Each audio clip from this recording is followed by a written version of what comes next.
And we are live, back for the review of the Boxing Day fixtures, where we only had 6. There's a game coming up tomorrow between Man United and Newcastle. We'll actually talk about that tomorrow when we do the preview for the next match day, which is match week 20. Trying to keep up, trying to make sure I get it right. Match week 20, they're coming very fast. We're halfway done with the season. Not every team has played 19 games, of course, but we are halfway through the season. We have completed the matches all the way up to Christmas, with a few postponed because of the current COVID-19 situation where there's another outbreak. You could see a seasonal outbreak every year. And we got to get used to this COVID thing. Just protect yourself and make sure you and your loved ones are good. But we are back to talk Premier League match week 19. 6 matches, and I'll just touch on the Man United Newcastle game briefly, and we'll call it a day. Not gonna be too long today because we did a lot of discussion during the preview for this one where we talked about all the teams. We won't be doing that again today. We're just gonna talk about all the matches that were played today. So big up to everybody in the house. Nice to see you in here. Make sure you smash the thumbs up button for the live stream. It's your boy Dom, back on a Sunday. Woo! Let's get this thing crack-a-lacking, man. Let's get it happening. Let's make it happen. Let's make it happen. My birthday's coming up in about 11 days or so. Not too hyped about it because I'm getting older. You know what I mean? I'm getting old. I'm getting very old, and I'm going to be 35 years old, guys. Imagine that. Oh, man, I feel so old. God damn, I have a gray hair over here somewhere. And I'm like, God damn. But anyways, big up to the boy Michael Olapido, Low Fat, Mo Fat Thriller, Javale O'Hara. We got Brawl Barry in here. Everybody watching, lurking right now behind the curtains. Big up to you. If you're watching the replay right now, thanks for tuning in. So, guys, what we're going to be doing right now, we're going to start with the first match. Let's start and get things popping. And then when we're done talking about all these games, we would actually, check out some news and things that's going on, because there's already a game that has been postponed. And I think that's the game between Leeds and Aston Villa, if I'm not mistaken. That one is postponed. There might be a couple more games postponed as well. Let's take a look at the fixtures coming up and we'll see. Arsenal Wolves is, I think it's postponed, if I'm not mistaken, because there's an outbreak in the Wolves squad, But let's not confuse ourselves with that one right now. We'll talk about that one a little later. Let's start with the first game that we're going to talk about today. The game between Brentford and Brighton. I did predict Brighton to beat Brentford in this game. And in terms of my predictions this week, I didn't do too badly at all. I didn't get a few of them right, but it's fine. You can't always get them right. But for this one, I predicted a 2-1 win for Brighton to break that slump they were going through where 11 games had passed without a victory. And they finally win, man. They finally win. Since September, they have not won a game. And I think that was like a record or something. It's been 3 months or so. Ridiculous.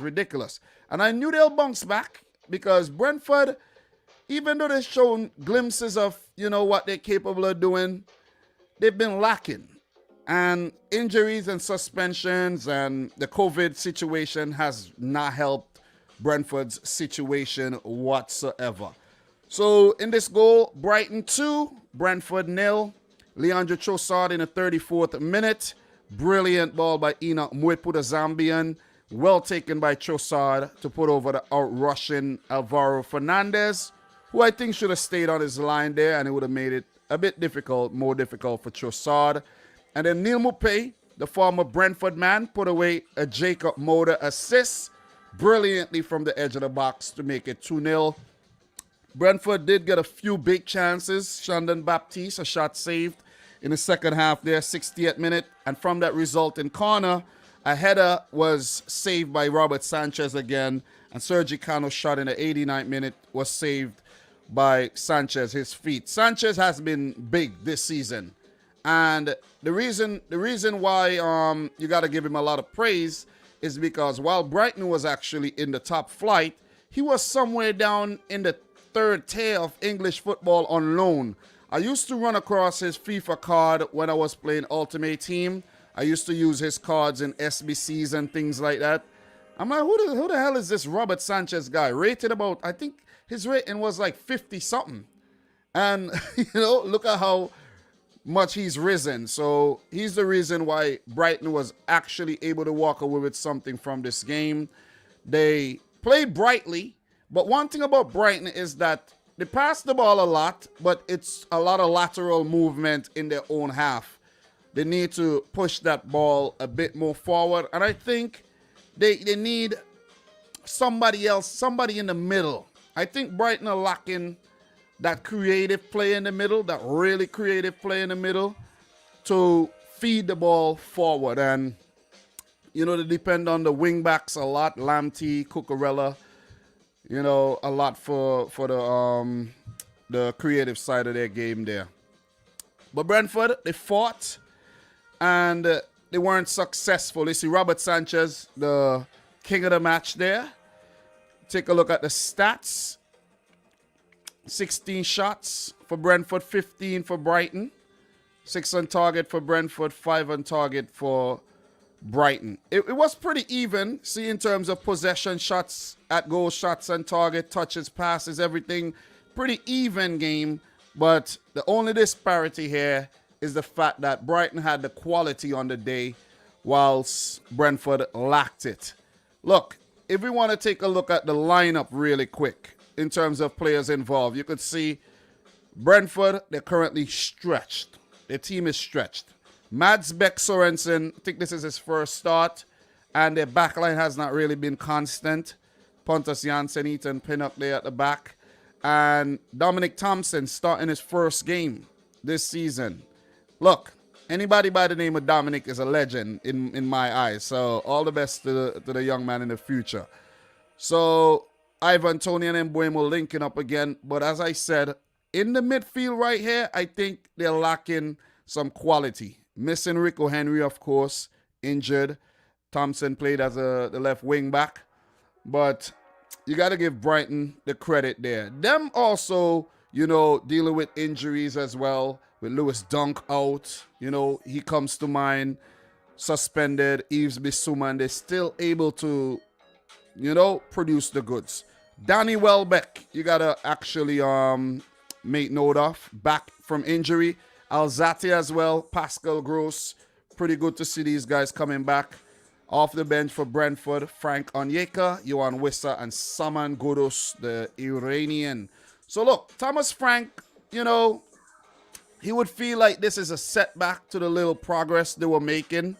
They did pick up a draw in their last game and a win prior to that. Well, pardon me, they did pick up a win in their last game and a draw prior to that. I had to refresh the Premier League table, pardon me. And this would be a setback in their quest to stay up. 17 matches played, though, for Brentford. 20 points. They have done a great job in the league so far. Brentford needs about 5 more wins. 6. Let's make it 6 wins. 6 wins to survive. And they got 21 games to do so. They would actually fancy their chances of staying up. So they can't really beat themselves up too much. They'll just have to learn from their mistakes, work on the negatives, continue to build on the positives, and try to stay up. I think they should stay up, but you never know with the Premier League. 21 games, you could get a run where, you know what I mean, you do a Sheffield United like last season. You pull off a situation like what Norwich are going through or Newcastle are going through. So that's the unpredictability of the Premier League. But for Brighton, 23 points. Their first win in 11 games. The last 11 games without a win. First win in 12. And they will look to continue on with this momentum and continue picking up points to survive. Get past that 40-point mark and then work on other goals, maybe to get to that Conference League spot or that Europa League spot to make Brighton a real force to be reckoned with in the future and a more attractive club for players to come and play their football. So that's my thoughts on that game. Brighton in 9th with 23 points and Brentford 13th with 20. In terms of their next games for Brentford, they will play against Man City on Wednesday. Man City on Wednesday. Yeah, I said it. It's going to be tough. It is going to be tough. This is not the Brentford team that we saw at the beginning of the season where they defeated Arsenal, they picked up a good draw against Liverpool, and they scrap, and give teams a hard time. This team is depleted. This team looks a bit weary. They look a bit stretched. And maybe they get in a rude awakening in the Premier League so far. But still very respectable. Still very respectable showing. Then they got Aston Villa and they got Port Vale in the FA Cup, Liverpool again. It's not going to get easier. It is not going to get easier. They play Man City twice in their next 6 matches. Liverpool, Wolves, and Aston Villa. It ain't going to get easier.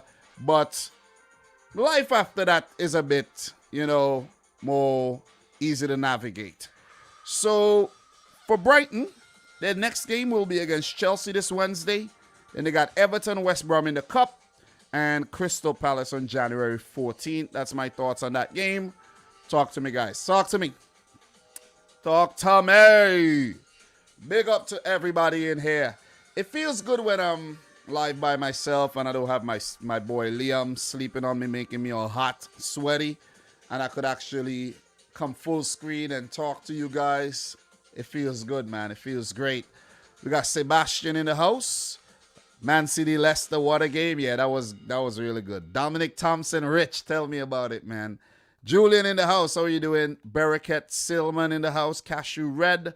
Phil Jones. Elias Abdi in the house. Big up to everybody in here right about now. We got Low Fat. R.I.P. Sir Desmond Tutu. Yeah, I saw that somewhere. I think he's a Roman Catholic bishop or something. I don't know the guy too much. I've heard the name before, but we're not going to get into that right now. Let's stick to the football, please. Low Fat, Mo Fat. But nice of you to, say R.I.P. and get our attention there. But leave that alone. Leave it alone. Guys, if you haven't liked the video, make sure you do so. We'll definitely appreciate it. And yeah, Sebastian is saying, I hope there's a FIFA stream today, but I don't know if you will do one. Look, I did 3 FIFA streams already in the last week and some. It's been a busy period. I've been putting in some extra hours at work, trying to make this money, man. You know what I mean? Got these bills to pay. The FIFA stream will come when I got the time to do them. Okay? So let's be a bit patient with the FIFA streams, okay? They'll come. I got the PS5. I got the FIFA 22. I need practice as well. I'm getting those game time in, the game hours in. I need practice, man. I can't be embarrassing myself online like that every freaking episode. So what we're going to be doing, guys, we're going to continue. Let's continue talking about these games. And the next game that we are going to touch on, Norwich 0, Arsenal 5. God damn.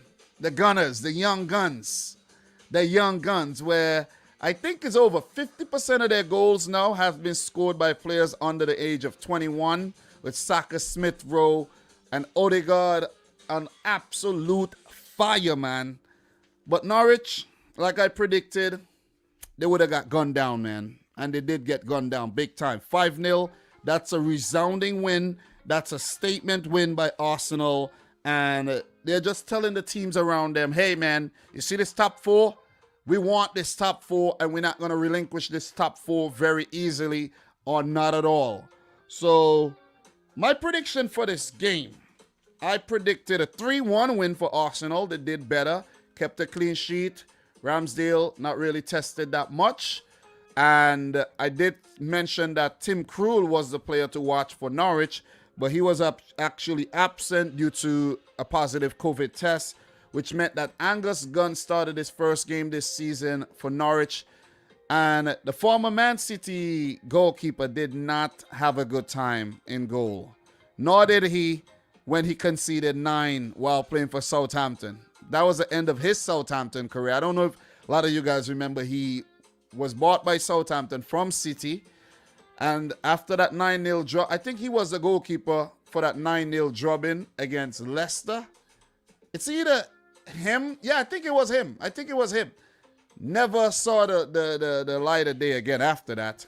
Then he moved to Norwich. So Josh Sargent, who is bad news in my opinion, started the game as well for Norwich. Tomiyasu out for Arsenal. And he had Rob Holding, who has a new lease on life with a full bushy head of hair. And he started in place of the injured Tomiyasu, who needs the rest. Bukayo Saka, king of the match. He scored a brace in the game. He was brilliant. The goals, 6th minute. Saka, Kabak with a giveaway. Good build-up play. Martin Odegaard. He has been so key to Arsenal this season. Every single thing goes through Martin Odegaard. He's like the Kevin De Bruyne of this Arsenal team there. And his setup, Saka with a rather innocuous looking shot, bended around the goalkeeper in the back of the net. Second goal came from Kieran Tierney, 44th minute. Odegaard again picking out the left back, swashbuckling run and smashing it to the far post, hit the upright into the back of the net. Brilliant play by Arsenal all throughout the first half. A few chances here and there, but only 2 taken, 2-0 at halftime. Going into the second half with a great lead, good momentum, and they put a further 3 past Norwich. Saka in the 67th minute there. Alexandre Lacazette with the pass, and Saka with a much more powerful shot to beat Angus Gunn in goal. Saka, man, good individual work. Got the ball, shimmied a bit, give himself some space, smashed it with his left. And when I saw that goal, I was thinking to myself, I know Arsenal are building something here, but they would have to actually treat Saka, Smith Rowe, and Odegaard very well. And they would have to give these guys, they would have to reward these players with some lucrative contracts. I'm going to just put it out there because the Sharks will be circling. The Sharks will be circling, and we've seen a lot of times in the past that Arsenal's best players, they like to go on to bigger things, if you want to put it that way. You see what I'm saying? So they would have to really treat these players well, give them what they deserve. Or when you hear a Man City, a United, a Chelsea come lurking, and a club outside of England come lurking, these players could say, hey man, I'm looking for my own welfare. It's business as usual. If this club is willing to up my salary, double my salary, you know what I mean, and you don't want to do it, bye-bye. Bye-bye. You know, but seeing that these guys in Smith Run Soccer came to the academy, they would be a little bit more harder to persuade. But Martin Odegaard, yeah, you could see him moving on. Definitely. Kieran Tierney as well. If he stays fit, you never know. You never ever know. So Saka with that goal, 67th minute. Lacazette with the penalty, 84th minute, taken down by Ozan Kabak. Listen, I told you guys many times, Ozan Kabak is a disaster waiting to happen. Disaster waiting to happen. And no wonder Liverpool refused to sign him after that loan deal, right? And went and got Ibrahima Konate, which I think was a great decision, right? Emil Smith Rowe off the bench once again to score. I think this is like his 7th goal in about 9 games, which is absolutely ridiculous when you think about it.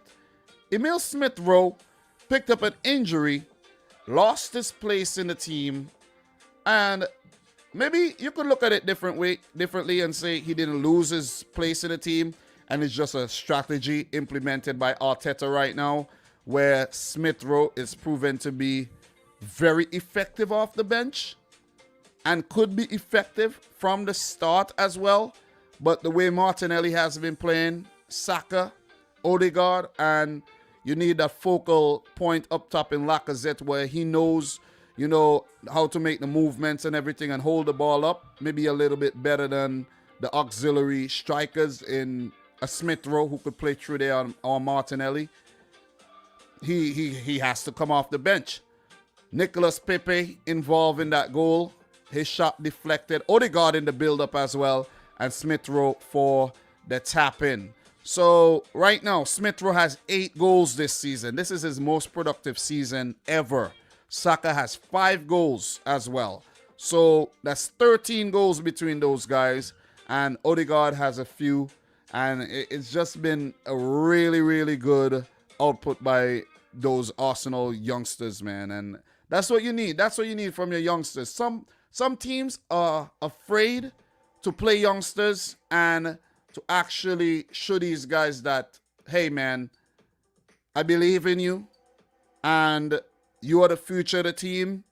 And that's the only way the team is going to go forward, through the youth and not by bringing in players who are not proven in the league and taking a gamble on players spending big money.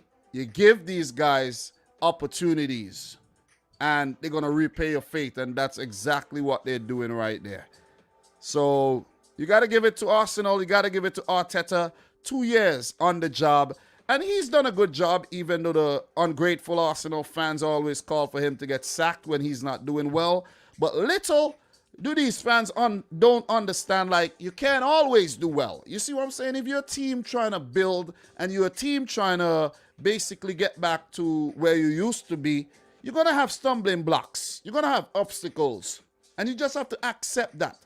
But football fans are very fickle. They just want perfection every single week, and you're not going to get that. You're not going to get that at all. But that was an almost perfect performance by Arsenal, and they would want to continue that. Partey and Xhaka, these guys deserve a lot of credit. Ben White played right back on the day. Gabriel Holding with his fresh hair. Keep talking about that. Arsenal team's looking good right now, man. Pablo Mari, I see, was on the bench again. These guys, dead weight. Arsenal could say, hey, man, this is the plan. They could look across Europe. They could look for some very talented youngsters. Replace the deadwood. Pablo Mari and, maybe I don't want to call names. Let me stop calling names. Kolasinac, Aubameyang. They get some money for some of these guys if they could. And bring in some youngsters and continue to build. And in 2 years, who knows? They could be fighting for the Premier League title. As for Norwich City, they ought to be ashamed of their goddamn selves. Seriously. I think they're too content to come up and go down, come back up and go down. But one thing that we have to make note about this Norwich team, Norwich as a football club, they're very stable financially. And I think that's their main concern. As long as they're financially stable, they're fine. But I don't think the money they spent was well spent at all. They brought in players who are championship level players. And I'm not even going to elaborate and waste my time on Norwich right about now, because after 18 games, they got 10 points. They look doomed down towards the bottom of the table. But it's crazy that with 2 wins and Watford fail, Leeds fail, these guys could be out of the relegation zone and they could really fight for survival towards the end of the season. So it's doom, but it's not all doom and gloom. You see what I'm saying? It's dark, but it's not all doom and gloom for them. Their next game, they still got a lot of games to go. 20 games. That's a lot of games to turn their fortunes around. But it's not going to get easier. They play Crystal Palace next, who are coming off of a loss. Leicester coming off of a loss. These teams are going to look to rebound. Charlton in the FA Cup. Everton. They got some games that they could, possibly pick up some wins, some upsets. And Dean Smith and his boys just have to keep their head up and keep trying, man. It's going to be hard, but you got to keep trying. For Arsenal, It would be a test. The next game against Wolves postponed. COVID breakout in the Wolves camp. And they have a week to rest, to recoup, and to plan on how they're going to topple Manchester City at the Emirates. They weren't able to do that at the beginning of the season, but they could make it happen. Then they have Liverpool in the FA Cup, EFL Cup twice. Nottingham Forest in the FA Cup. North London Derby. They got some good fixtures coming up. It's going to be a next busy, let's say, 2 weeks for Arsenal. 2-3 weeks for Arsenal. It's going to be interesting. Could they get to the EFL Cup final? Could they beat Man City to continue to put pressure on the top four? Let's see. I don't think so. Because Arsenal are a team that smashed the guys down towards the bottom of the table. And when they meet the more quality oppositions, I don't know which Arsenal we get. You see what I'm saying? The bootleg version, maybe. So that's my thoughts on that game. Let me know yours if you have any in the chat. Do appreciate that. Big up to everybody in the stream right about now. Make sure you smash the thumbs up button. Let's get the stream to 30 thumbs up. We need 5 more to get there. Do appreciate everybody watching, and especially you if you're watching the replay right now. I hope you know you can skip around by using timestamps. I do have timestamps, but if the timestamps are not in yet, you know, sorry. I'll put them in later. So, Scarface. Pepe probably trying to make him left back. I think with Pepe, he's going to have to, you know, embrace his role off the bench and take whatever opportunities he get. And if you could have a situation now where you see Smith Rowe's playing well, Martinelli's playing well, and you have Pepe playing well, it gives Arteta an easier job where he could say, okay, Pepe, you start, because you know he's going to give you a good performance, right? Okay, Smith Rowe, you start. Okay, Martinelli, you start. And that's what you need. That's the dynamic you have over at Manchester City. Pep does not have a headache where he's like, God damn, I can't start this player because he's not good. He ain't gonna produce. Pep plays. It seems like Pep play anybody up in the front three. It seems like that's what he does, and gets the results same way. Online school in the house. How are you doing, man? Watford, Burnley, and Norwich are my relegation picks. Julian, it'll be interesting if Leicester get relegated. That's not gonna happen, Julian. Let me see what else we got. Dom, Norwich already. They're shipping in pure goals. What else we got, man? Cashew Red. Emil Smith Rowe just signed a new contract. Think he makes more money. Yeah, but I don't think he makes that premium money yet because that new contract was actually to prevent him from leaving because clubs were actually coming in for Emil Smith Rowe last summer. I think not even last summer, last season. Last season, I think his contract was running down and clubs are actually going in for Emil Smith Rowe, but he dedicated his near future to Arsenal. So, Amaria Stewart saying Man City will destroy Arsenal. Meanwhile, Aubameyang gets paid 250,000 K per week. I know, right? Pounds too. It's ridiculous when you think about it, man. Think about how hard we have to work for little salaries. You know what I mean? Some of us make under 100K. Some of us make under 50K. Some of us don't make anything at all. Some of us do well, make over 100K a year. These guys making that every week. Crazy. Crazy. Big up to the boy 80 Booth in the house, man. Arsenal youngsters versus Barcelona's youngsters. I think Barcelona has a lot more. You know, so right now, it's Barcelona. Saka only makes 30K per week. Emil Smith Rowe only 20K a week.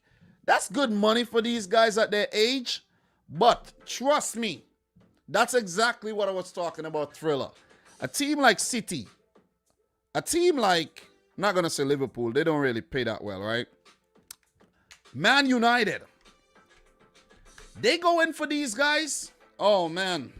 Oh, you could forget about it. Listen, for example, right? A player like Saka, Emil Smith Rowe gets offered 100K a week or 80. Let's just say 80. They're going to take it. They're going to take it because Arsenal will say, I don't know, man. I don't want to match that. I don't know. I don't know, man. See what I'm saying? Dom, Tottenham, get top 4. What are your thoughts from Spurs? We will talk about Spurs pretty soon. Big up to Carl in the house. Obama days are over at the Emirates. Yeah, the thing is, look at how well Arsenal have been playing without Aubameyang. You think that Arteta is going to bring him back in the dynamic? No. He's done. He's done. They're going to sell him in the. They should try to sell him in the January transfer window. They should. Definitely. I don't know who's going to come in for him. PSG maybe. Juventus maybe. They need a striker. Atletico Madrid. They got Suarez. Let's see.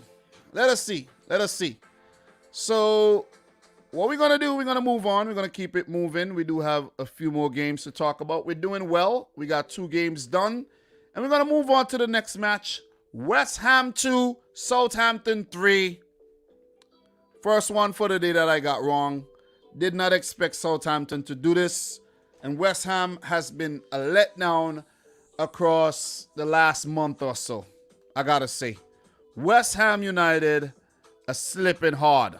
3-2 loss to Southampton. 2-1 loss in the Carabao Cup quarterfinal to Tottenham. 2-0 loss to Arsenal. 0-0 against Burnley. 1-0 loss to Dinamo Zagreb. They did, however, manage to beat Chelsea 3-2. That's their only win in their last 6. They drew to Brighton. Lost to City. You see, you get what I'm going here. Lost to Wolves. They beat Liverpool. And that's the crazy thing. They beat Liverpool and Chelsea. But they've just been horrible a lot across their last 10 games or so, man. Everything has caught up to West Ham. A lot of injuries, especially to their back line. Agbana, Zuma, Cresswell, Johnson, all these guys, Kufal, and then he got suspended. All these guys have been injured. Antonio, COVID. And it affected the team big time. It really did. It really did. They're going through a tricky period right now. But after the great start that they had, I think that's actually their saving grace right now. Because what if they did not have such a great start? They would have been down there. Maybe making a phone call to Sam Allardyce. You see what I'm saying? But they overachieved, I think, in the, let's say, the first quarter of the Premier League season. But the last, let's say, 7 games or so, maybe 6 to 7 games have been poor, man. Have been poor. Barring the wins against Chelsea and Liverpool. Those were humongous. But all credit here goes to Ralph Hasenhüttl and Southampton, who has been going through a very difficult period. 2021 has been a horrible year for them. I think they have one of the worst teams in 2021, but they're looking to finish off the year strongly. And as I mentioned many times, this team is going through a transition, and it's going to take them some time for them to really find their feet. Affected by injuries, coronavirus, of course, and they switch up the team a lot coming into this game. I think they made 5 changes coming into this one. They had, you take a look here. You had Theo Walcott starting this game. You had Elliot Newsey. You had Bednarek coming back in. And I think Salisu coming in. Fraser Foster as well coming in. Back from injury. So, a lot of changes. But it didn't matter. Really didn't matter. They played some quality football and they were clinical when they had their opportunities. And that is very important when you're coming up against a good team like West Ham United who could actually punish you. So, Vlasic started. Lanzini on the bench. Antonio, of course, made the bench, but, you know, he wasn't fit enough to start because he's coming back from a positive COVID test. As I mentioned, Walcott, Elienusi, Bednarek, Fraser Foster all started. The first goal came early. First goal, 8th minute. Mohamed Elienusi, the Norwegian international, set up by Walker Peters.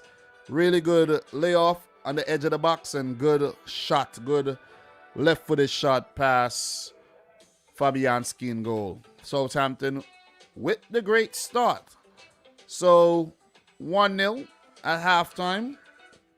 There was a chance here. Let me see. Vlasic in the 39th minute was a giveaway by Bednarek, and Vlasic was a bit unlucky not to score there, but that was a big opportunity and a let off there to bring West Ham back in the game. So that could have been 1-1, but it 1-0 at halftime. That's the biggest chance for West Ham there in the first half. Look, David Moyes did what he had to do. He made 2 substitutes at the beginning of the second half with Antonio Lanzini coming off of Vlasic and Fornals, and it paid off immediately. So Bowen, he actually let me see. Bowen with the corner, Craig Dawson with the layoff, with the header, and Antonio headed into the back of the net to give West Ham the equalizer there. Look, I realized in the game that Declan Rice picked up a yellow card, and that's his 5th yellow card of the season. So I think he'll be suspended for the next game, but I didn't really see anything that says he'll be suspended. But I think he will be suspended, because if you get 5 yellow cards before, well, up until the 19th match day, you do get a suspension. And after the 19th, it requires 10 to be suspended. So I think he will be suspended. But I was checking around Google. I didn't see anything that says he'll be suspended for the next game or anything like that. So, you know, if anybody has more clarity on that one, let me know. And there's a couple situations like that, but just wanted to make note of that. And if Declan Rice misses the next game, of course, that would hamper West Ham's chances, because he's one of the best players. He's their captain right now. So, good goal. 1-1 for West Ham. 49th minute. But that lead did not last very, very long. Not at all. James Ward-Prowse from the penalty spot after Amanda Brozier, who does carry the ball very well, who is big, strong, tall, and he's quick. And when he went past Issa Diop, Craig Dawson wasn't able to actually keep up with him, and tangled up, brought him down, took a long VAR review, but it was given a penalty, and Ward-Prowse stepped up to score. That lead for Southampton didn't hold very long. Bowen with another run down the right flank. Great crossing. Benrahma with the brilliant finish. 2-2 once again. But West Ham didn't manage the game properly. And Jan Bednarek was able to head in from a James Ward-Prowse free kick to give Southampton the 3 points. So, good stuff, man. Good stuff. Good, very, very good stuff by Southampton. I did not expect them to get this win, but they managed to do so. And that's the magic of the Premier League. Unpredictability. As much as a team has been in form and another one is not playing well, you know that out of form team could come and shock you on the day. And, you know, Southampton did exactly so. 3 points, man. Look, Hassan Huta will be a happy man. He's always nervous on the touchline. So 3 points would be big in terms of getting over that, let's say, 40-point mark to survive and fight for another season and continue to build this team. Southampton, I think they're always playing with fire, man. And it's because they're a club that always sell their best players. And once you keep doing that, you're going to run into problems. You really got to. I question the ambition of the Southampton, the Southampton club itself. What do you want? Do you want to just operate to make money as a factory? Or do you want to actually compete, right? It makes you question that. And it's hard to be a manager for a team like that, because you just can't hold on to your players, man. You really can't. But it's a great haven for players to actually develop. And there's a few players doing just so. Big 3 points. With that 3 points, they go up to 14. They do have 20 points, which means 6 wins. And they're safe. They're good. 6 more wins would do. Do they have it in them? They only picked up 4 in their first 18. Let's see. I don't want to call it just yet. I think they'll be fine. But they're the type of team that always get caught up in most recently get caught up in a relegation scrap. Their next game will be against Tottenham. And they got Newcastle, Swansea in the cup, and Wolves. So pretty good fixtures coming up where they could squeeze a win or two in. Draw maybe. They look to advance from the FA Cup, stay in that to help the morale in the camp. As for West Ham United, next game is a London derby scheduled this Tuesday against Watford. Don't know if that one would actually get postponed. Watford has been dealing with a lot of coronavirus cases lately, so we'll have to wait and see. One game coming up next week has already been postponed, so that is something that we have to note. Definitely. Actually, 2 games have been postponed already. Damn. 2 games have been postponed. Jeez. Didn't even realize that. So, the game between Arsenal and Wolves postponed. And the next game postponed. I can't even keep track of these postponements right now. I really can't. I'm just trying to figure out the other teams that will be postponed, but I really can't figure it out right now. There's another one. I'll let you guys know. Postponed. Leeds Aston Villa postponed. Yeah, Leeds Aston Villa and Arsenal Wolves because of COVID outbreak in the Leeds and Wolves camp. So 8 games, and a few more games could drop out as well. That's the thing.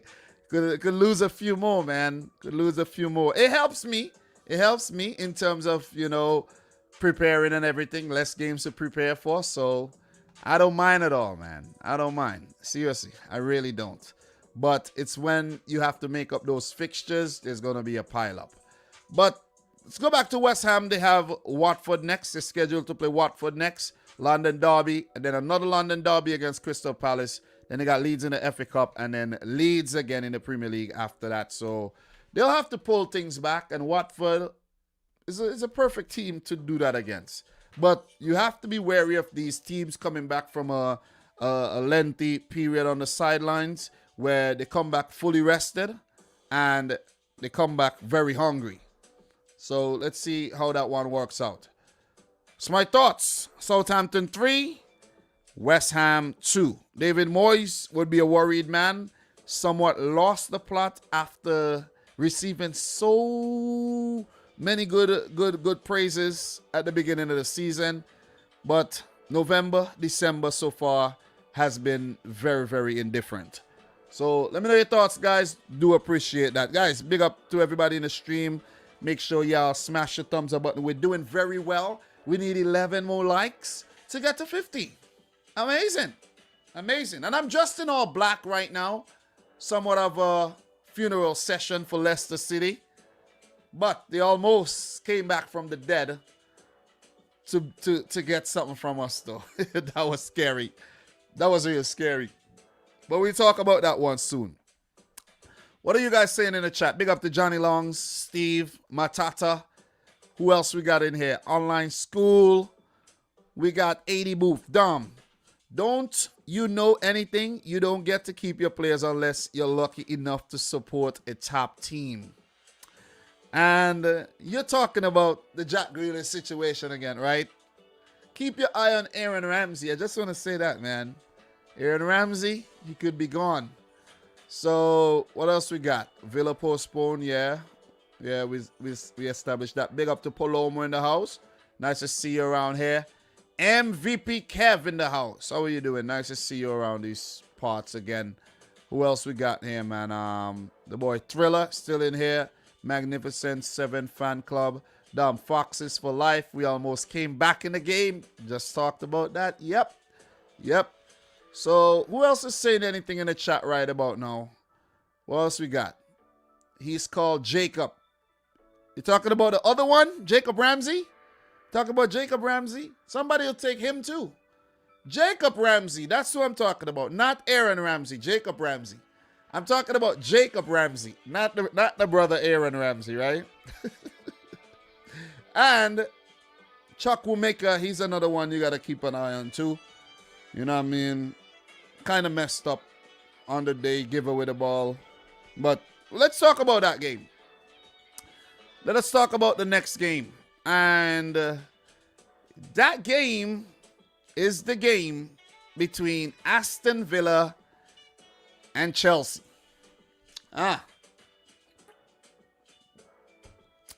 I predicted a 2-2 draw for this game.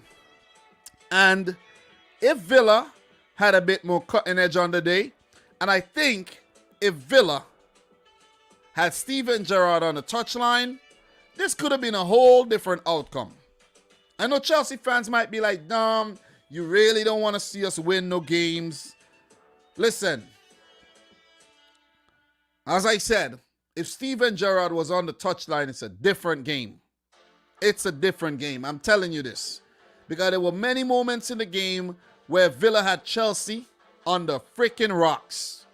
And if Danny Ings was a bit more decisive and clinical on the day, along with Ollie Watkins, it could have been a whole different story.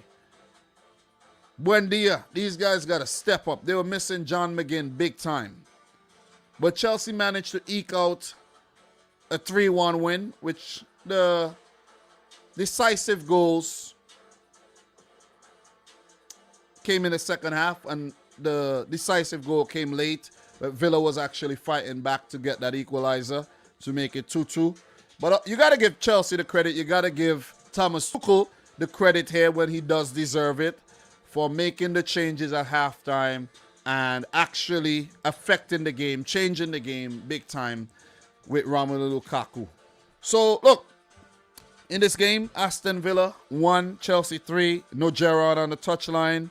Gary McAllister, former Leeds United, Liverpool man, took charge of the game. John McGinn out. Bertrand Traore, El Ghazi, Keenan Davis all fit again. Danny Ings start. Morgan Sanson started. Ashley Young, John McGinn out of the 11. Chelsea, they made 2 changes with Ziyech and Azpilicueta out. Hudson-Odoi and Jorginho starting from the last Premier League game. Look, it was a good start by Villa. Chelsea had a relatively satisfactory start as well. Few attacks from Villa foiled, and Chelsea unable to penetrate with their attacks as well. It was pretty even first 20 minutes of the game. Then we had a moment where Chelsea began to come to life a bit. Mason Mount hit the crossbar, and then against the runner play, a Matt Target cross was headed in to his own net by Reece James. Quite unfortunate.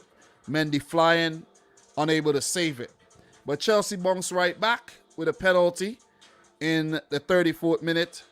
Matt Cash a bit too rash with the tackle there and, brought down the Chelsea attacker there. And Jorginho, of course, a penalty merchant, stepped up and dispatched the ball in the back of the net brilliantly. I think they said he scored, about 19 goals last calendar year. All 19 of them penalties. The man is like a true penalty merchant. You know what I'm saying? You could call him Jorginho. You talk about Penaldo and Pessi. You know what I'm saying? And Penandes. This guy is Jorginho. You know what I'm saying? It's crazy. It's crazy. The amount of penalties this guy get, the amount of penalties Chelsea get, it's unbelievable, I'm telling you. Unbelievable. Recently, they got 2 in a game where Rudiger was brought down, and they got 2 again. It's ridiculous. Like, I don't get this. And every time they do, Brazilian-born Italian international Jorginho steps up, hop, skip, and put it away. If only he could be this clinical for Italy, right? You know what I'm saying? They would not have been in the playoffs for the World Cup. They have Portugal on their course. So, look, nevertheless, good equalizer for Chelsea, and I think it was a merited equalizer. They played well enough in the game to be level, and was quite unfortunate to go behind in the first place there. So, look, did make a note that Danny Ings, a worry. His form a bit off. Injuries have really hampered his progress at Villa. And when you consider the money that Villa spent for Buendia and Ings and Leon Bailey, these guys spent the entire Jack Grealish money on these three players, and all three of them has not really fulfilled their potential yet. Or they have not paid any dividends yet. And note I said yet. Leon Bailey unfortunately injured, but Buendia, he has not been good enough. Maybe he's just a freaking championship bully, a championship merchant, where he and Timo Pukki were killing it down there. And for Ings, it's just weird, man. You know what I mean? It's just weird. He's always just, been unlucky with injuries. And, of course, no Steven Gerrard on the touchline on the day to maybe make the tweaks that, just give that touch, that special touch to the game that I think Aston Villa needed. The change that affected the game, Tuchel. This is where Tuchel earned his money. He recognized that a change was needed.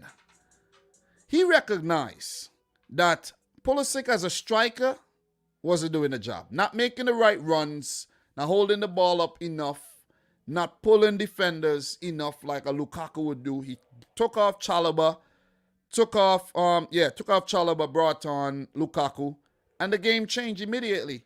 Quite unfortunate for Chelsea that Thiago Silva had to go off injured, 52nd minute, and then later on N'Golo Kante in the 63rd. But before Kante went off, Lukaku scored. Hudson-Odoi, who I think, if you really look back at the game, I'll give Callum Hudson-Odoi the man of the match. He was bright, he was very direct, and he was brave on the day. Always ready to take on the opposition players. And that was a really good cross. Aston Villa a little too standoffish in that play. Allow Hudson-Odoi to cross the ball in. And Tyrone Mings, man. Tyrone Mings, listen, man. You got to do better than that, man. Seriously. You got to do better than that. I actually think right now, Tyrone Mings does not deserve to be in England's World Cup squad on the strength of those performances recently. Poor decision making, and the quality has been lacking big time. You gotta jump. You gotta try to get the ball ahead of Lukaku. But no, he's trying to body Lukaku kind of, you know what I'm saying? And Lukaku just jump up off the shine head into the back of the net. And with Chelsea with that lead, it's going to be very difficult to get the lead from them. Their team was built on defensive fortitude last season. Even though that has been a little bit fragile this season, right? Lately, I should say. It was difficult for Villa to get back in the game after that. No Steven Gerrard on the touchline. Nobody to really motivate. You see what I'm saying? And they left themselves too open, and they got taken on the counter. They got taken on the counter last minute there by Lukaku. Lukaku running away from target, can't keep it up, and then Ezri Konsa with the mistake, bringing down Lukaku. Jorginho stepping up to do his thing. 6th goal of the season, all from the penalty spot, I think. So 3-1 to Chelsea, man. But Villa did put on a good fight back. I'm not gonna, discount that fight back at all. Tyrone Mings did pick up a 5th yellow card as well. He could be suspended for the next game, as I mentioned earlier. With all these postponements, I don't even know what's going on no more. But I think he should be suspended for the next game as well. Look, Mateo Kovacic came on for Kante and he looked good as well. That's a bright spot for Chelsea there. And even with Villa bringing on the likes of Chukwuemeka and Bertrand Traore coming back from injury, taking off out of sort Danny Ings and Emiliano Buendia, it wasn't enough to get back in the game. El Ghazi also came back for Sanson, who didn't really affect the game as much as a player like John McGinn would have, maybe a Nakamba to a lesser extent. And, you know, there was also an incident in the 77th minute where Villa had a penalty shot, but initially I thought it was not offside and they didn't do a VAR check, but when I watched the highlights again, I saw that it was he was marginally offside as well. Callum Hudson-Odoi, as I mentioned, had a shot in the 88th minute. Good shot saved by Emi Martinez. And it was Callum Hudson-Odoi's ball to Lukaku for that third goal. So for me, Callum Hudson-Odoi is the man of the match. Who did they give the king of the match? They give it to Lukaku. Doesn't make any sense to me. Not because he came on and scored a goal. I think it's Callum Hudson-Odoi. You know what I'm saying? Think he was the man of the match. He think he was the player that gave Chelsea the impetus on the day to get back to their winning ways, because they needed to get back to their winning ways. I'm going to just show you Chelsea's form lately and show you how imperative it was for them to win this game, right? Take a look at the Premier League table really quick, right? Chelsea are third. They're 6 points behind City. If they fail to win this game, and they only picked up 1 point from that game, they would have been, what, 8 points behind City. 8 points. 6 points is still a gap, but if there's a blunder from City and, you know, or two, which looks highly unlikely these days, but Chelsea do play City soon, so they could use that as an opportunity to, you know, catch up and make up ground. But it's important that they do get, you know, in the 40s, back on level points with Liverpool, even though Liverpool got a game in hand. It was imperative because we take a look at and then you got Arsenal on your heels, Spurs on your heels, United on your heels as well. Chelsea needed to win this game. Forget about the EFL Cup game right there, right? But 0-0 against Wolves, the 1-1 against Everton, unacceptable. The Leeds game, they barely won, right? But look at the negative results here. We're focusing on the negative results. West Ham, 3-2, right? The 1-1 against United as well. So, in their last several games, 1, 2, 3, 4, 5, 6, 7, several, right? They got a draw, a loss. A draw, a draw. It's a lot of points dropped. That's four games out of 7 games you didn't win. While, during that period, Manchester City won everything. You see what I'm saying? Liverpool won everything with the exception of the last game against Spurs. So that's how Chelsea fell off the top. And they're now third. And they got to be very, very careful, because when you take a look at the fixtures coming up, you got Brighton, you know how difficult they are. And the game, the 6-pointer here, Liverpool, Chelsea, January the 2nd. Liverpool, Chelsea, 11:30 a.m. my time, January the 2nd. That's an important game. This period right here is going to be a very tricky period for Chelsea. They need all their players available. Mendy will be at the African Cup of Nations. Kepa will be the goalkeeper. For them, they hope Kepa is fit and stays fit. Because if anything goes wrong with Kepa, then they're in problems. We gotta factor that in. It's a lot of games to play, and there's a possibility where Chelsea would have to bring in a backup keeper. The other backup keeper, Bettinelli, use him in the FA Cup, right? You got Liverpool. Forget about the Brighton game right now. You got Liverpool, Tottenham twice, right? Tottenham twice within a week. Chesterfield in the cup. You got to rotate. Then you got City. You got Tottenham again. You see that? These are going to be some very tricky games. January is going to be a month that could determine Chelsea's season. You got the Club World Cup coming up. Definitely, Club World Cup, a week there. Maybe I'll talk about it. Maybe I won't. I didn't talk about the last Club World Cup. No Premier League team was in it. The previous one I did. Let's see what happened there. But it's going to be some testing times for Chelsea coming up very, very soon. As for Villa, this is a big setback for them. They do have 22 points, 18 matches played. Next game will be against Brentford. We'll fancy their chances against Brentford. Man United in the FA Cup, United again. Everton, Leeds, Newcastle. So, testing games.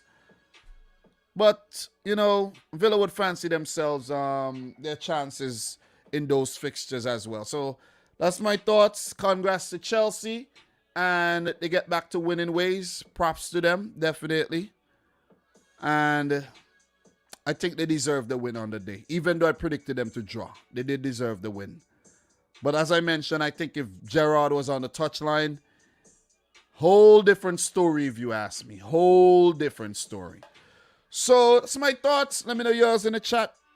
Thanks for helping the stream get to 50 thumbs up. Big up to the boy Ryan LFC in the house. We got Adnan in here as well. Big up to you. Who else we got, man? We got Karumi up in here. How are you doing, Karumi? Nice to see you. Karumi, you're an Arsenal fan, right? I think you're an Arsenal fan, if I'm not mistaken.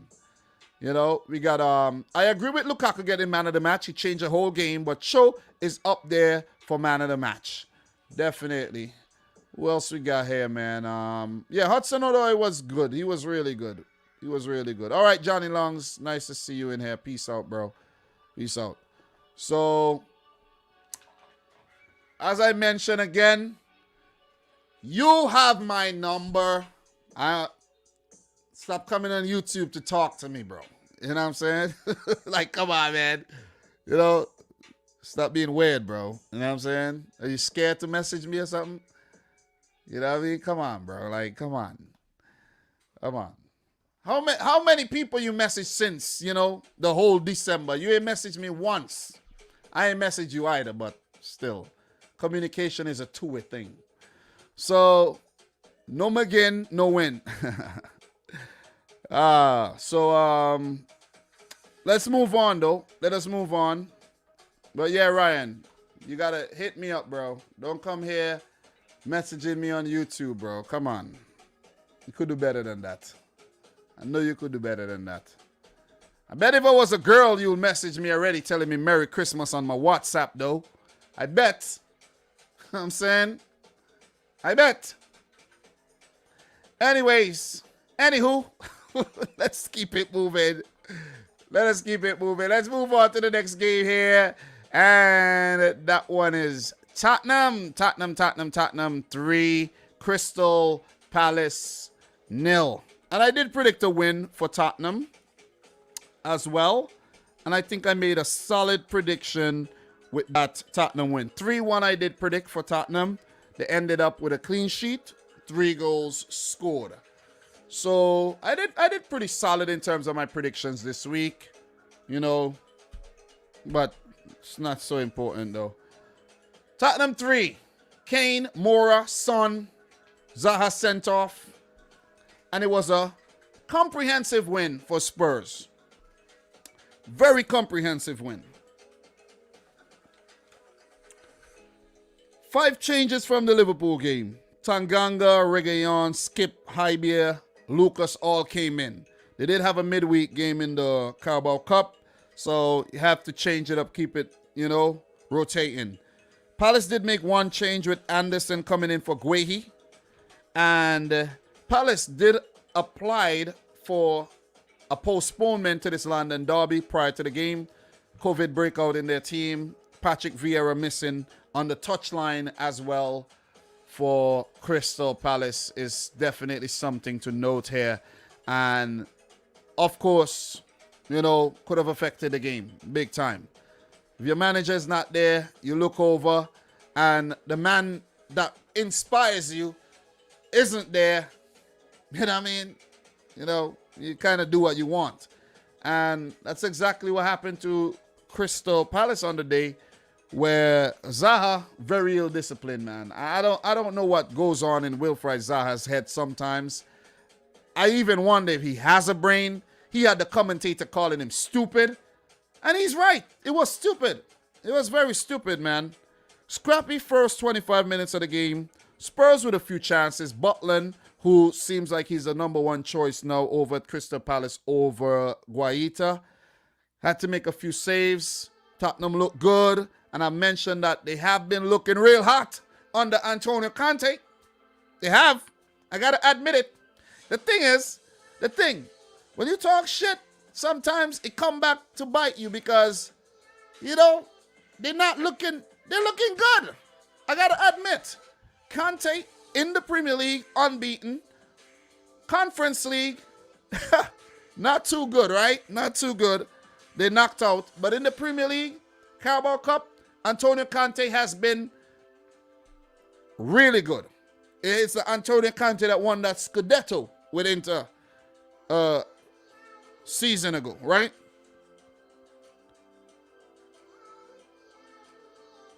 When it comes to Spurs, you're skeptical.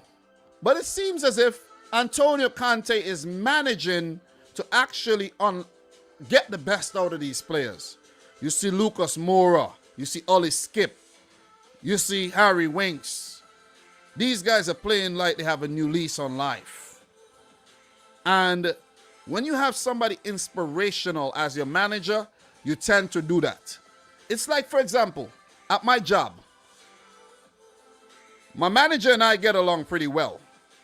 You see what I'm saying? That gives you inspiration. You know what I mean? That makes you want to show up to work. But my previous boss, that guy is just toxic. You see what I'm saying? You don't want to go, you don't want to see him, and you don't perform well. You see what I mean? You have to perform well, but you're not performing at your best because you're performing under pressure. These Tottenham players don't look like they're under pressure at all. They look like they're having fun right now. Harry Kane, Lucas Moura with the setup. First time finish by Kane. That was brilliant. And I did mention in the preview on whether Kane could continue his form from the Liverpool game where he scored, right? And yes, he did. Yes, he did. He scored again. So that's a very important thing for Spurs and for Kane, that he keeps scoring. Once he keeps scoring, Spurs will keep going up. Liverpool fans might say he should not have been playing the game, though. Look, another goal in the 34th minute. Brilliant. That goal was brilliant. When I tell you exquisite goal, the build-up and everything, Lucas Moura getting the ball and running and passing the ball, and then Emerson Royale squaring it over, and Lucas just rushing in and just heading it down with conviction. That was a brilliant goal, man. And Lucas, he doesn't score a lot of goals, but since Conte came in, he's gotten a couple. And to go with the assist for the Kane goal, play of the match for me. Play of the match. Play of the match. So Emerson continuing his good form as well. Former Betis, Barcelona, Brazil player. Pretty good player. Pretty good. He's done well in the Tottenham shirt so far. 2-0 to Spurs. And at that point, I'm like, Crystal Palace not coming back into this game. They hardly had any opportunities. They were hardly threatening the Spurs defense. And it was just a dull performance without Vieira on the touchline. And to make matters worse, after Zaha picked up maybe an undeserving first yellow, he then pushed Davinson Sanchez. Literally pushed him. Like, are you stupid? Are you dumb? You know, like, come on. And it costs his team because you're 2-0 down, you score one, you could score another, you're back in the game. We know Crystal Palace have these kinds of, erratic games where they go behind, they could come back and they could, stay in the matches. But with Zaha down to 10 men, never in the game. Never, you're always out of this game. This is Antonio Conte we're talking about, This is not a Nuno or... I'm not going to say Mourinho because respect to Mourinho still, but, you know what I mean? Maybe Mourinho, who did some dumb things at Spurs as well. But Antonio Conte has this team playing well. He got this team playing damn good. And if they continue to play like this, they will really fight for the top four. Look, this top four race is going to be a good one. Tottenham, Arsenal, United. West Ham, I think, are falling by the wayside a bit. And Chelsea got to be careful not to get dragged in. Liverpool got to be careful not to get dragged in as well. I'm going to put it out there. These teams got to be careful not to get dragged in. Because with Spurs playing so well, Arsenal playing so well, United playing a lot better under Ralph Rangnick, you never know. Man City, they're the outliers. Where, I don't know, this Man City a freakish team. And I have been mentioning the sick run. They could go into sicko mode and just go on a mad run. And that's what they've been doing. But back to the Spurs game, though. They did score third. Son Heung-min in the second half. Lucas Moura with the brilliant ball in. Son with the flick on. Spider-Man celebration. And the rest is history. Comprehensive win for Tottenham. Poor display by Crystal Palace. Disappointing, when you have players like Conor Gallagher, who has been so bright this season. These guys not really able to, cast their spell over the game. And it's just a game that Palace would just want to forget and move on, man, and just look at the next one. Son, king of the match. I don't know who's giving king of the matches here, but Son wasn't the king of the match. This is the king of the match right there. Like, I don't know who they got giving out these awards, but it is what it is, man.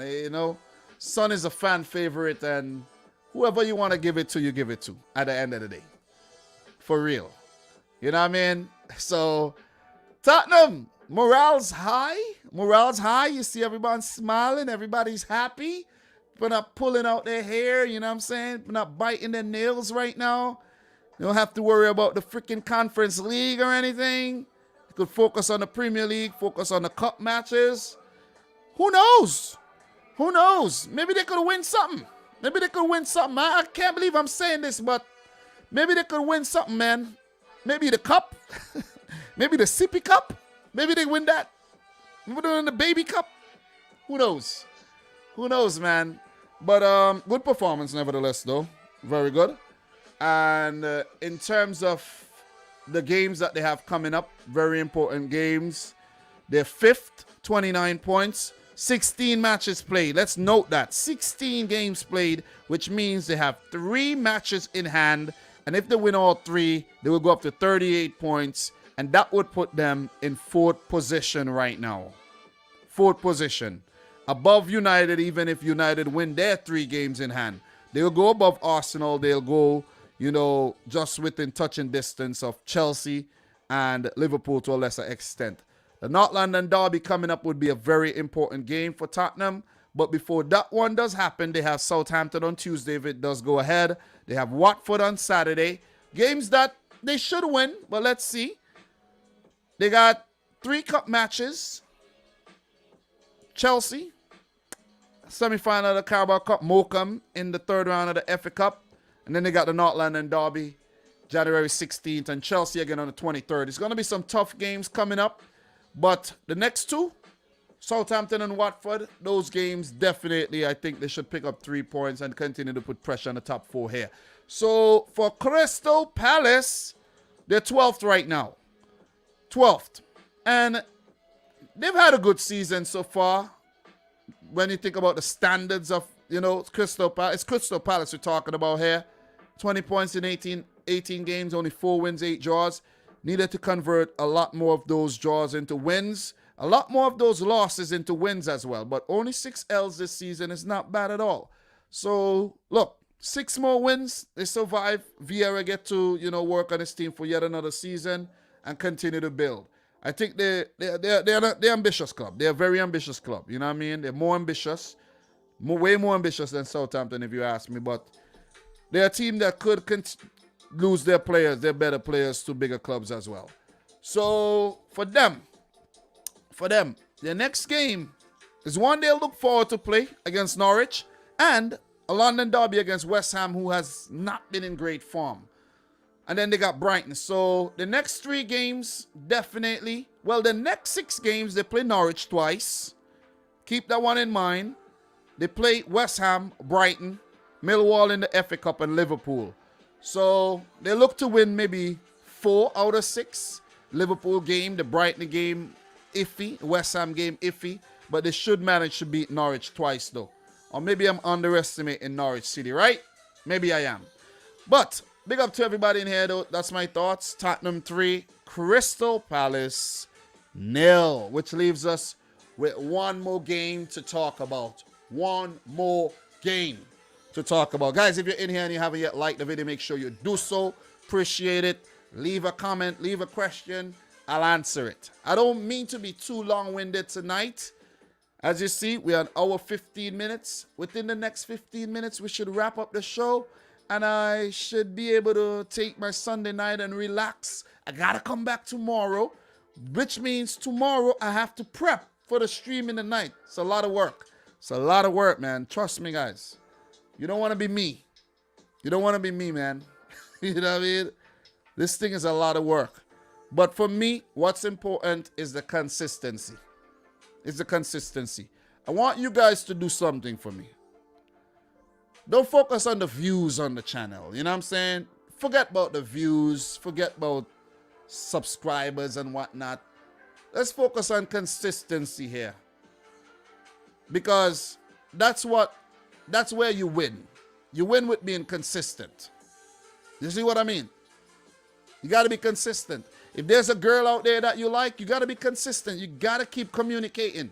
If you stop communication, rest is history. You know what I mean? Somebody else might go and steal her away from you. Think about it. Think about it. Anything in life, consistency, discipline.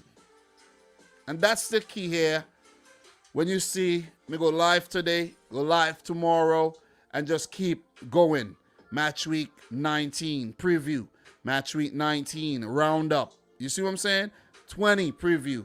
20 roundup. And we just keep things going. We keep the gears turning. You know, there'll be other things we talk about. The Champions League, AFCON, World Cup. We just keep it going. And that's all you need to do. Be consistent. Forget about the vanity metrics and all of that. Guys, behind the scenes, trust me, your boy's winning. Your boy's winning. Come on. Anyways, big up to everybody, man. Rich Sports in the house, man. We got to have a talk, you know. We got to have a talk. Rich, I'm well. Hope you had a good Christmas. Nice to see you in here. Man United fan, Rich, in the house. We got Mr. Kibbs in here. How are you doing? Chelsea first 3 games of 2022 were all Liverpool, Spurs, City. That's going to be big decider in the title race. What we got? Indeed. Leeds seem more inclined to give Rafinha to Bayern over Liverpool. Look, Rafinha has been linked to Bayern. I've seen that. £50 million or so. And for Leeds, that would be the better decision to do, right? To make. That would be the better decision to make. You don't want to sell to a rival club. It's better for him to go to Bayern Munich and, you know, he'll thrive over there. Definitely. He'll rip up the Bundesliga, if you ask me. And he'll get to win things. It would definitely keep his stock very high. I like the move. I like the potential move of him going to Bayern Munich. He could go anywhere.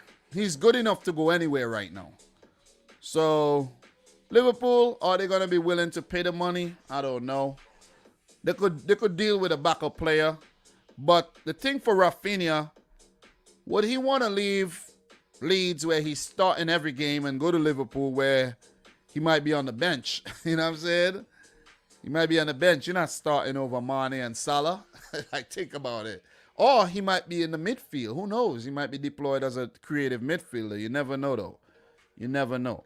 So, guys, you got 55 thumbs up. If you haven't yet liked the video, make sure you do so. Let's get it closer to 75 if possible. So, Richard said, I think he'd do great at Bayern. Definitely. No worries, man. New quiz coming soon. Yeah, bro. Just so you know, bro, I don't do quizzes, bro. I don't remember things. So you know. I don't remember things. Unless it's the World Cup. That one's every 4 years. You know, I'm not too bad on World Cup knowledge, but the fact that the Premier League games are like so, you know, I don't remember anything. Seriously. I really don't. Thriller. Question, Dom. Do you see City breaking a Prem record of 18 consecutive win streak? You're already on 12. We on 12? I didn't even realize that. We on 12 consecutive wins? I thought we were on like 9 or so. For real. For real. Let me do a quick check here. Let me do a quick check. I didn't even realize that. To be honest, I didn't even realize that. We've been winning so many games, man. Look. City. Oh, god damn. That's 4 right there. That's 4, 5, 6, 7, 8, 9. 9, bro. I knew it's 9, bro. What do you mean 12? It's 9. Am I getting your question right? Do you see Man City breaking a Prem record of 18 consecutive wins? Yeah, it's 9, bro. We are 9. We are 9, Thriller. Yeah, you see, Rich? We are 9. We are 9. Okay, I'm like, we're not on 12. We're not on 12. We are 9. 9 wins right now. 9 wins.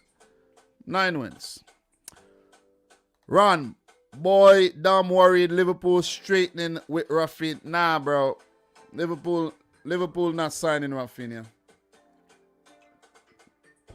He's been linked to Liverpool. Not signing.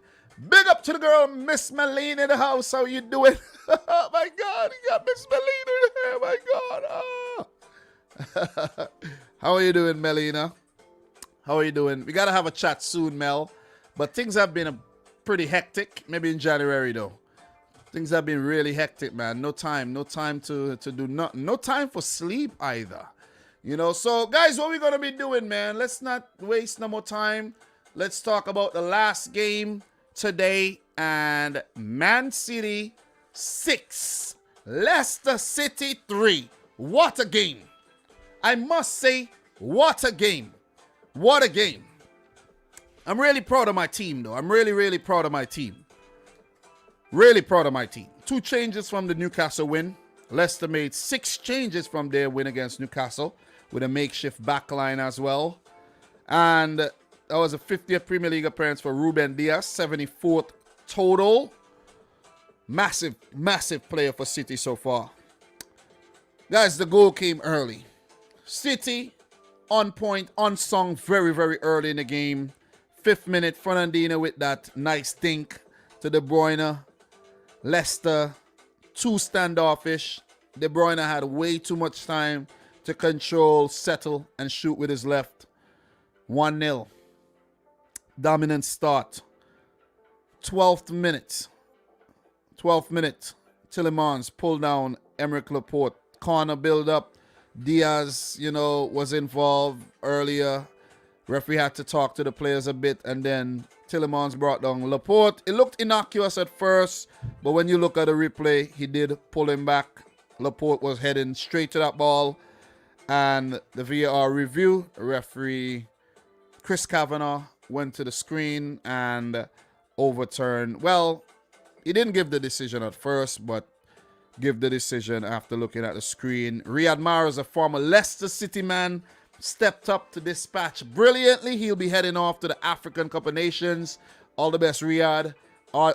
Algeria on world record 40+ wins.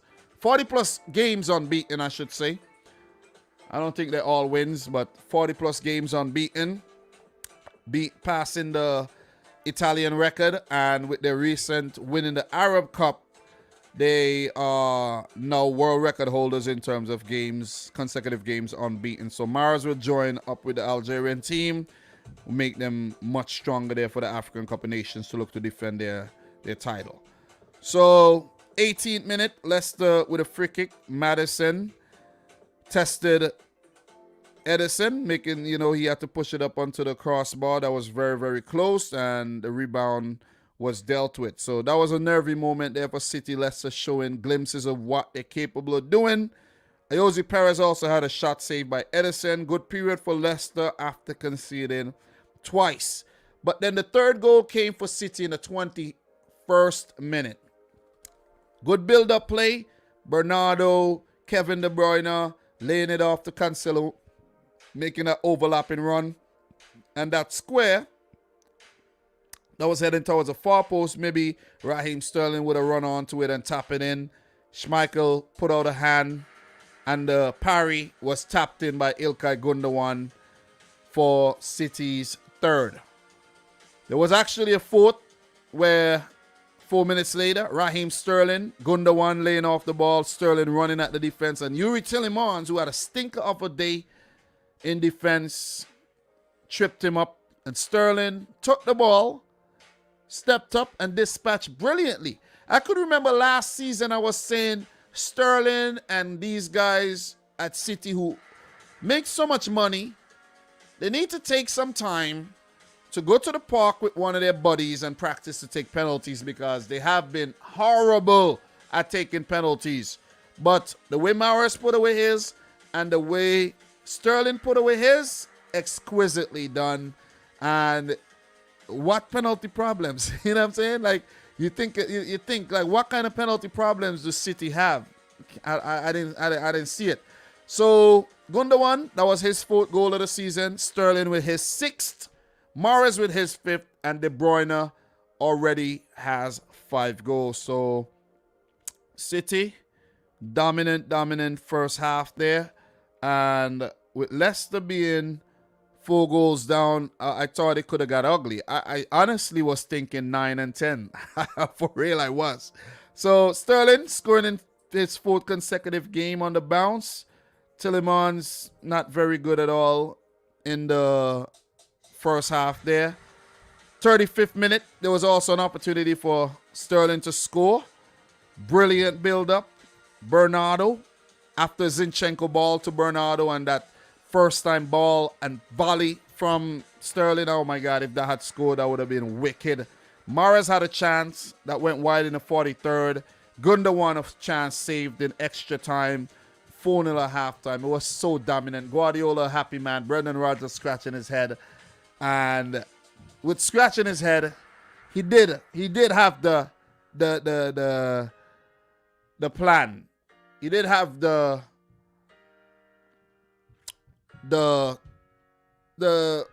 idea to get back in the game. I'm pretty sure he gave his boys a good talk and told his boys, listen, if you conceded 4 in the first half, you could score 4. Believe in yourself. You could go out there and you could put 4 past City.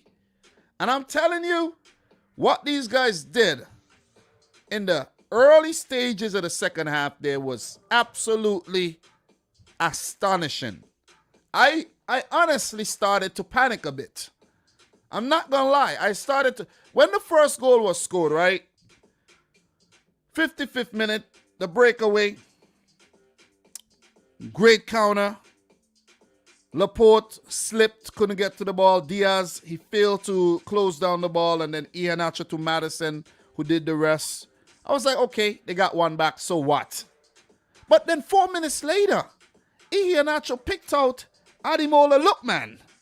Zinchenko and Gundogan with the turnover, and then Leicester with the quick transition, and the way Iheanacho just opened up his body to pick out Lookman and in space, it was brilliantly done. And the finish as well, exquisite.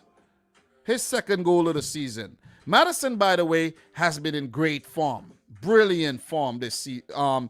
Well, maybe not for the whole season, but for the last month or so, he really has been in good form, though. I'm telling you, top form. I don't know if he could get better than this right now. But we know how good Maddison is. Remember, Maddison was a Norwich City player. Let me just remind you guys that. Maddison was a Norwich City player. Imagine if they had kept him, though. But he has been good.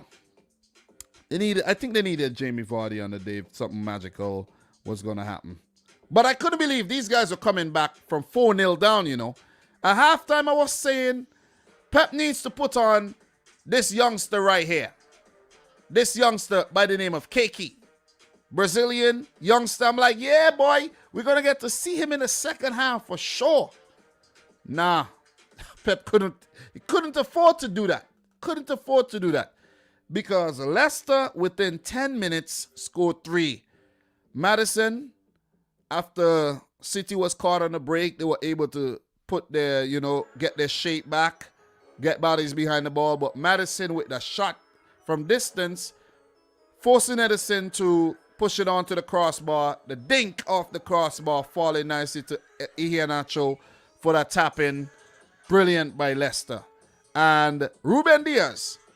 I don't know if what Ruben Diaz did there, in a way, when you think about it, affected the game. Think about what I'm trying to say here.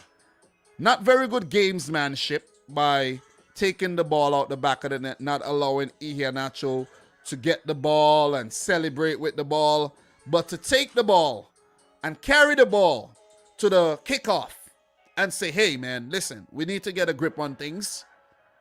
See this ball right here? We need to score a few more goals. And within 4 minutes, a two-goal lead was actually restored. Mahrez with a scintillating crossing. Laporte with a nice loopy header. Bam. I was like, God damn, thank you very much, because being 4-0 up and allowing a team to come back to score 3, to be honest, that was an embarrassing period. We were getting beaten off the park in the early stage of the second half there. And I know Pep would have been pissed off at that whole situation. And his hands was tied. Because what is he going to do? You see what I'm saying? It's the typical way City concede goals. On the break, in the transition, on the counter. And Leicester, with their opportunities there, in the second half, they were clinical. They were really clinical. But 5-3 up, I think, you know, City had basically restored their lead by 2 goals. And it would have been a mountain to climb. I think Leicester had given it all throughout that period. And there was a few more instances, of course, where they came close. But I think that did it. I think that that header by Laporte did it. And you got to give credit to the defenders, though. Laporte, Ake, Diaz have been chipping in with the goals. Cancelo as well. Zinchenko, you know, had a decent game. You know, people like to criticize Zinchenko, but they don't realize the good job he does. And I think Zinchenko could be a player that could remain at Man City for a few more seasons and, you know, just play that more reserved role. You don't have to be the star man. Not everybody's going to be a star. You see what I'm saying? So, 78th minute, Leicester did get another great opportunity. Maddison with the cheeky free kick, and Iheanacho's shot, close range shot, was saved by Edison. Give credit to Edison there. De Bruyne was taken off, 71st minute. Phil Foden, who has been a naughty boy lately, is getting some game time again, which means Pep has punished him enough and he's, you know, getting back into the fold. Sterling with the opportunity in the 87th minute to stretch City's lead, 3 goals. Corner came in, Mahrez, Diaz with the scrappy kind of header. I think it came off his arm a bit as well. And Sterling with the tap in. I have to say, Sterling, bro, when the rumors were circulating about you leaving the club, I was like, yeah, you could leave, bro.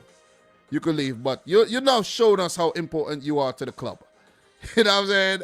I kind of feel shitty that I said Sterling should leave, to be honest. But look, man, if a player want to leave, I'm not going to be one to hold them back. Just like Ferran Torres. And that's just the way I look at things. That was his 7th goal of the season, and he's been damn good lately, scoring 5 goals in his last 4 games. Brilliant by Sterling. Diaz, even with his 2nd assist this season, and finish off an emphatic 9-goal thriller. City 6, Leicester City 3. Man City getting their revenge after that 5-2 loss last season at the Etihad. So, big win. Very, very big win. And something that I want to do really quick for this game, I want to just look at the stats and the insights for this game briefly, because I think we're going to get some juicy stats here from this match. So, City, man. City.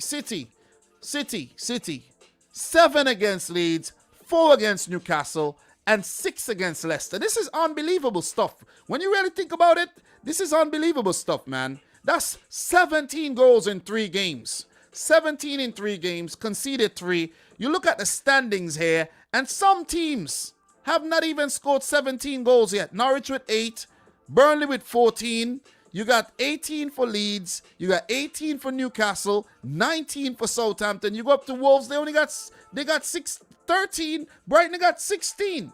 all season. And City scored 17 in 3. Tottenham got 21 goals overall. This is ridiculous stuff.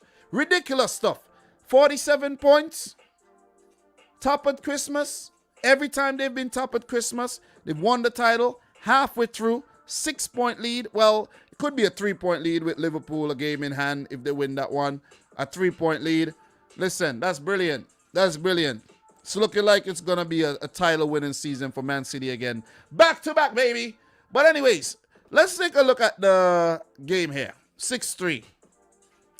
The stats, 17 shots at goal. Leicester did really come back well in the second half, I have to say. With 28% possession, they really came back well.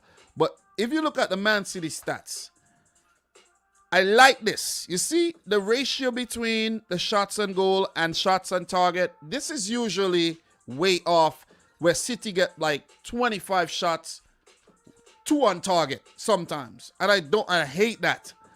The fact that we are more clinical, we are more direct, more cutting edge, I love it. A lot of possession, the passing accuracy, the passing, which just exemplifies the dominance that City have over the games, the discipline as well is brilliant, man. Look at the corners, 14, and scored from a few of them as well. Brilliant stuff, brilliant stuff. Look, the insights, this is what I want to check. Man City have scored 6+ goals in consecutive home Premier League games, 7-0 against Leeds and 6-3 today for the first time since November 2013 when they beat Norwich 7-0 and Spurs 6-0. Leicester were 4-0 down inside 25 minutes in this match. The first time a side had found themselves 4-0 down that early in a Premier League game since Watford were down 4-0 after 15 minutes against City in September in 2019. This is ridiculous stuff. City's 6-3 win against Leicester is the first ever Premier League game on Boxing Day to see as many goals as 9, and the highest scoring match in the top flight overall on Boxing Day since Oldham 3, Man United 6 in 1991. Oldham Athletic are now playing in the 4th tier of English football. By the way, I'm using them in my career mode, and that's why I know about Oldham being in the 4th tier right about now. But look, man, look, Ademola, look, man, this is ridiculous what City's been doing. 9 wins on the trot after that Crystal Palace loss. And you got Brentford. Win probability, 83%. We go back. I should have went back the other way. But let's go back. Let's go back. Arsenal. Win probability, 65%. We beat Arsenal already this season. When Arsenal meets City, I don't know what happened to them. It's like they get, the cold feet or something. But we could be facing a different Arsenal team where they are in very good form. But Arsenal have even shown us that even when they're in good form and they meet a superior opposition, they flunk out. Right? Swindon Town in the cup. Should see rotation there. Should win that game, but you never know. The big game there is against Chelsea. January 15th. Chelsea's season could be determined by the Liverpool game and the City game, where if they do not get points, at least 4 points, it could be ugly. It could be detrimental. If they lose to Liverpool, which they didn't do. They picked up a 1-1 draw early on in the season, but they lost to City. If they fail to beat City, and they draw, even if they draw against Liverpool and fail to beat City, and then they got Tottenham under Conte, Chelsea's Premier League hopes could slip away. I was actually taking a look at Chelsea since they won the title under Conte. And they have been absolutely poor in the league. Poor in the league. Let me show you. Let me just show you something really quick. Chelsea. Let me just go back to the original Premier League page here, right? Chelsea, 67 points last season. The previous season, 66 points. The previous season, they picked up 72 points. And the season before that, they got 70 points. Season before that, they won it, of course. But you see what I'm saying here? And look at this season when Mourinho had got sacked. 50 points. I know you won the Champions League, Chelsea. Sit down, man. Sit down. Sit down. That's all I got to say. Sit down. So, guys, look. That's my thoughts for this week's games. Let me just touch on the next game for Leicester City here. For Leicester City. Their next game will be against Liverpool this Tuesday. Another tough one. Then they got Norwich, Watford in the cup, and then Burnley. That's it for Leicester. That's it for this week's roundup. It's your boy Dominic Rich. Javi, stop hating. Got ya. Got you with the stats. Got you with the facts. Yeah, you guys could throw the Champions League at me. Yeah, man. But I told somebody this today. They always talk in Champions League. But if for the next 20 seasons, I could win the league ahead of you, and don't win a Champions League, I'll take that. Serious, I swear. If I could win the next 10 league titles, it'll be a Farmers League by then. But I'll take that and not win one Champions League. But it'll look bad, but I'll take that still. I will. But this season, we have sacrificed the Community Shield and the Carabao Cup for the Champions League. Remember, I told you that. It's coming. It's coming home, baby. Talk to me, guys. Talk to me. Questions. If you have any questions, please feel free to ask. I don't hate Chelsea, Mr. Joseph. Don't. Don't at all. Don't at all. You will never win the Champions League for as long as I live and breathe. Haha. You pick more on Chelsea. Listen, it's all entertainment. It's all entertainment. I got to pick on somebody. Got to pick on somebody, man. But look, guys, if you have any questions for me, please feel free to ask. Adam, you would need to win the Champions League to be considered the best team in Europe. Yeah, we haven't been amazing in the league. Yeah, I'm glad you're admitting that. Yeah, but this has been a fun one, though. Definitely has been a fun one. And it's been a good year, man. It's been a good year. We got a lot more work to do this year. I have live streams scheduled, 4 to be exact. I have one coming up tomorrow. I have one coming up December 30th. That's this Thursday. I have another one coming up on Friday, the last live stream of the year. And then I have another one on January 2nd. So, got 3 more live streams this year after this one. And I might actually pop up, with another one here and there, you know what I mean? You never know. You never know. And I'm working on this new show that I want to do. And I want to make it fun. You guys are going to enjoy it because it's going to be based on all football. Where we're going to go through and we're going to react to all the latest happenings and the articles that's going on in the world of football, and we're going to do a deep dive. That one's going to be fun. I'm looking to do that one and actually simulcast it over to the More Dominic Rich FC channel as well. So we'll see how that one goes. Definitely we'll see how that one goes. Guys, if you have any question for me, please leave it in the chat. Or forever, hold your peace until the next live. But I think we've done well enough tonight. An hour 43 minutes. I'm going to relax a bit. There will be no FIFA stream tonight. I have work early on in the morning. And it's going to be another busy week at my job, on YouTube, and just overall in life, man. I just keep grinding. You see what I'm saying? So, big up to everybody who tuned into the live stream. If you haven't yet liked the video, we hit 60 thumbs up. Smash the thumbs up button for the live stream. I will definitely appreciate that. Thanks to all the mods, the members, everybody who turned out and support the stream tonight. You guys are the real deal. Thoughts on the FA Cup, Dom? Are you going to go for 3 trophies this season? We might have to sacrifice that one too. Just want to put that one out there.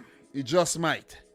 Dom still has only 1 win. They need to sack him already. Oh, you're talking about in my I'm practicing. Trust me. With the FIFA thing, I'm practicing. I just need to practice. Because I remember in the past, in the past, guys, I was struggling. I remember I almost cried one time. And then I kept trying, and I got better. And then I started winning shit, man. So, yeah. So, look, all 50 of y'all in here right now, thank you very much for tuning in. It was a great one. I'm about to get up out of here right about now. As I said, consistency is key. We'll be live again tomorrow morning. So, not tomorrow morning, tomorrow night. So, let me just conserve whatever energy I have and not go on for another hour and be extra. And then we'll come back and talk again tomorrow. All right?